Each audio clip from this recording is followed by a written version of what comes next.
Fala um pouco sobre a época da aviação aqui. Que tem um casarão da aviação também no Campeche, né, Sei, histórico, que foi sei, tombado há um tempo atrás, né? Me sei. conta um pouco do famoso Zuperri, Zuperri, chamado de Zé Perri. Zé Perri. Isso. E por que Pequeno Príncipe? Por causa da obra do Zé Perri. Ele tem um Hum, livro famoso, né? Segundo ah, os entendidos, o livro mais vendido no mundo é a Bíblia. E sim, depois é o Pequeno Príncipe. o livro do Pequeno Príncipe. Que fez agora, né? 100 anos. Olha. Se fez 100 anos aí da edição do Pequeno Príncipe. Então já chegou na... Não, vai fazer 100 anos ainda. Entendeu? Mas é uma obra famosíssima no mundo inteiro, né? Eu tive a oportunidade de ir a Portugal e lá comprei um livro lá em Portugal, lá eles chamam de O Príncipezinho, o que a gente chama aqui de Pequeno Príncipe. Pequeno Príncipe.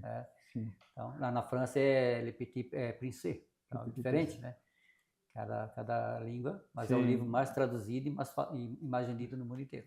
Então o nome se deu à avenida por causa dele. Por causa do Pequeno Príncipe. A aviação francesa chegou aqui no Campeche na década de 1920. Então, de 1923, 1925, né? E o que era essa aviação francesa? Era a entrega de correspondência da Europa para a América do Sul. Aqui era um ponto. Isso. Só que a chegada da correspondência, ela vinha por navio. Ela não vinha de avião, porque ainda não se atravessava o Atlântico de avião, porque não tinha autonomia de voo, combustível suficiente para passar, não tinha essa tecnologia, né? Então, a correspondência vinha tudo por navio, os aviões vieram por navio, até a base era argentina, era Buenos Aires.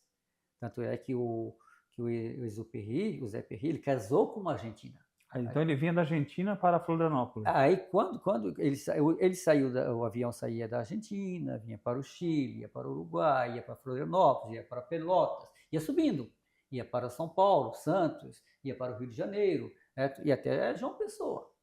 Depois então, voltava para a Argentina, pegava o barco e voltava para a Europa. Isso até 1930, 31. Depois já passava direto pelo Atlântico, né? Aí depois já fazia... Começou a ter autonomia. Direto, né? Você passou a autonomia. O primeiro voo foi o piloto Walker, que era um piloto francês, em 1931, que não tinha autonomia. E eles pousavam aqui? Eles pousavam aqui. Aqui no campo? Aqui no campo. Essa propriedade pertencia aos lavradores aqui. Gente, eu falo aqui porque atrás de nós aqui, ó, atrás do salão aqui do homem que fica na Pequeno Príncipe, tinha esse campo de pouso, né? Sim, nesse campo de pouso eram propriedades privadas. Sim. Ali se plantava mandioca, muita mandioca, tinha chácara de café, que se produzia muito café, se plantava melancia, se criava gado, tinha engenho de farinha. Nesse campo? Nesse campo. E aí os franceses, né, na negociação, quem negociou essas terras com os franceses foi um assessor, né, que ele tinha o cargo de inspetor do sul e leste da ilha, chamado Senem Cameu. Senem Cameu? Senem Cameu, que é um carioca que veio para cá para trabalhar com o governador Ercílio Luz. Então ele é também que alfabetizou, né, algumas pessoas, inclusive entre elas meu pai, o meu avô, que depois virou professor, né, e ele veio para sediar na Lagoa da Conceição, porque o Campeche pertencia ao distrito da Lagoa. O Campeche não era um distrito. O Campeche só vai ser distrito em 1995, quando a prefeitura estava na prefeitura o prefeito Sérgio Grando, então, que era da Frente Popular. 85, em 95. 95. Em 95. 85 era a ditadura. A Avenida Campeche não era asfaltada ainda.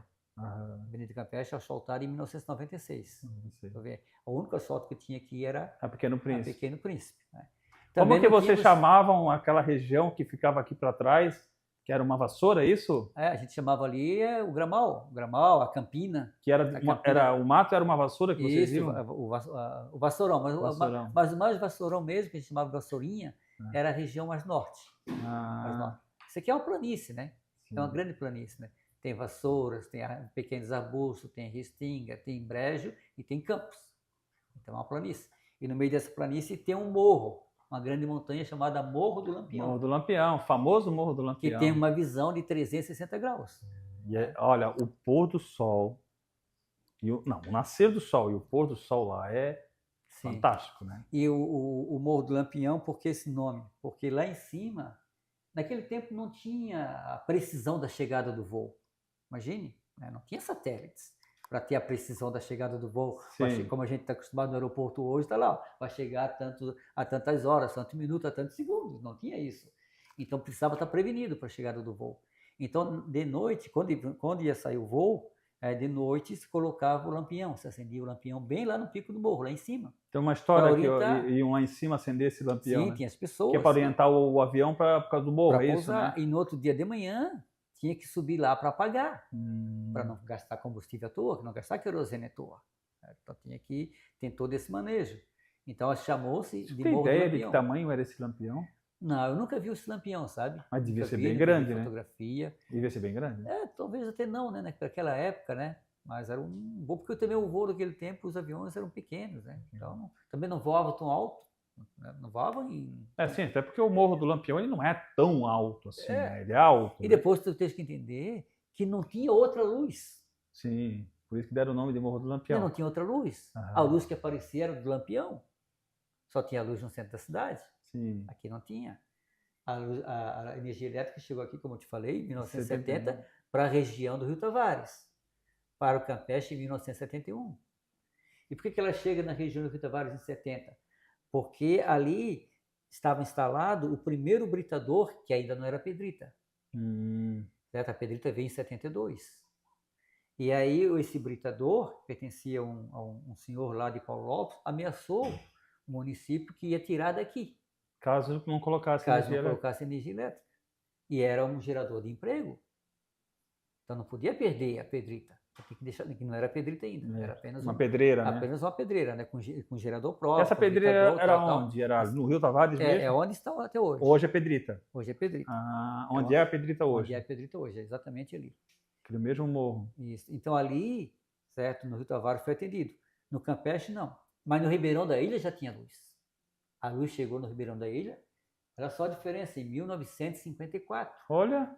No Pântano do Sul, a luz chegou em 1958. E o Campeche em 1971. Que diferença, né? Por quê? Porque a luz 13 anos depois, gente. Veio pela base aérea, pelo aeroporto. Ela veio pelo aeroporto. E aqui veio pelo centro? Daqui veio pelo Rio Tavares, como está ali. Entendeu? Só que o Rio Tavares não tinha estradas, era um caminho de carroça, de carro, depois de carro de boi, de cavalo. Depois, então, com um carro de boi, mas com automóvel, mas com muita dificuldade. Entendeu? E também não tinha apelo, né? Era investimento. Não existia a Celesc, né? A eletricidade era uma empresa do município, chamada de Elfa. Não era a Celesc. A Celesc que veio depois, era a Celesc que encampou essas empresas dos municípios, essas empresas regionais. Então, a luz elétrica chegou no Ribeirão em 1954 e se estendeu para a direção sul. Aí pegou o Ribeirão, a freguesia do Ribeirão, onde temos a Praça do Ribeirão. Foi o primeiro sistema de luz pública. Iluminação pública foi na Praça do Ribeirão. Olha! Mas não tinha tecnologia... No Ribeirão da freguesia do Ribeirão. Né? Exatamente, na freguesia do Ribeirão. Freguesia. Mas lá não tinha, naquela época não tinha tecnologia de fotocélula. Então tinha alguém que ficava responsável em armar e desarmar a chave, todos os dias, que era a dona Chiquinha, que era também da família do comerciante mais forte lá, que era o Norberto da Silva, que já tinha fábrica de café, tinha olaria, tinha cachaçaria, ele exportava pescado para São Paulo em caixa de madeira. Então o Ribeirão tinha todo esse núcleo, né, muito forte na freguesia do Ribeirão. Depois que veio em sentido norte, né, pelo Alto Ribeirão, e chegou até o Pântano do Sul, para depois ainda chegar no Campeche em 1971. Mas também quando chegou no Campeche em 71, a primeira casa que teve luz foi a casa do meu pai, porque ele era o professor. Então a Celesc, na época era a Elfa, né? Seu pai era o? Professor Adriano Alexandrino Daniel. Adriano Alexandrino Daniel. Então a Elfa fez toda a instalação, fizeram um coquetel de inauguração. Então vocês têm que entender que a luz elétrica só atingia a estrada geral.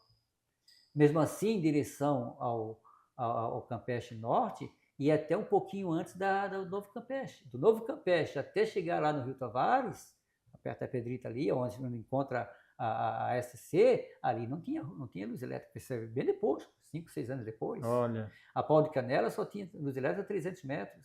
Né? As servidões aqui não tinham luz elétrica, mesmo porque tinha dificuldade. Quais são as dificuldades?